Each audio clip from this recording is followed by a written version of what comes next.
बुढी गण्डकीको।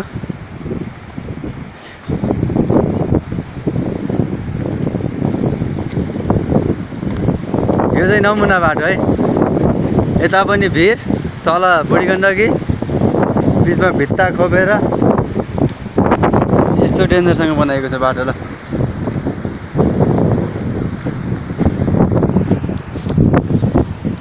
हामी अहिले फिलिङ पुगेर आरुघाटतिर फर्किँदैछौँ। फर्किँदै आउँदाको अवस्थामा नेपालको एकमात्र बाटो जुन चाहिँ यो गण्डकीको तिरभन्दा काहीँ पनि छैन, जसमा चाहिँ भित्ता खोपिएर बनाइएको छ। यो चाइनाले भनिन्छ, चाइनाले बनाएको। यसको लागत लगभग 2.5 देखि 3 करोड लागेको छ अरे। अलिकति गण्डकीको सबैभन्दा लामो पुल पनि भनेर चिनिँदो रहेछ, भर्खरै यहीँको स्थानीय एउटा दाजुले भन्नुभयो। यो चाहिँ पुरै भित्ता खोपेर अलिक यो आधुनिक प्रविधिले बनाएको छ। तल हेर्दाखेरि पुरै गण्डकीको तीर छ, माथि भिर छ, भिरमा खोपेर बनाइएको बाटो हो यो चाहिँ।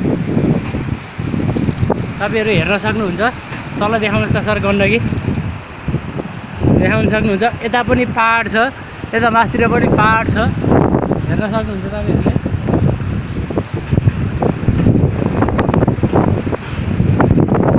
यस्तो छ बाटोको अवस्था। माथि हेर यस्तो भिर छ, हेर्न सक्नुहुन्छ तपाईँहरूले। यता देखाउन पनि, यता हेर्नु। यस्तो भित्ता खोपेर बनाएको बाटो छ। नेपालको एकमात्र नमुना बाटो।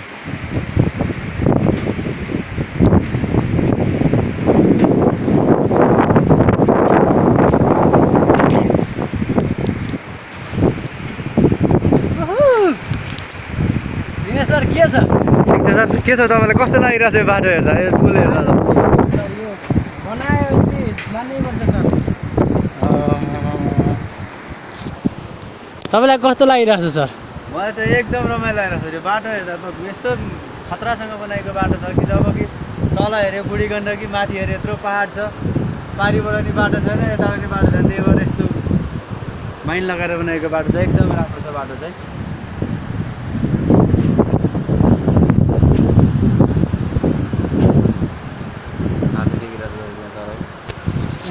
कहाँ थियो क्यामेरा?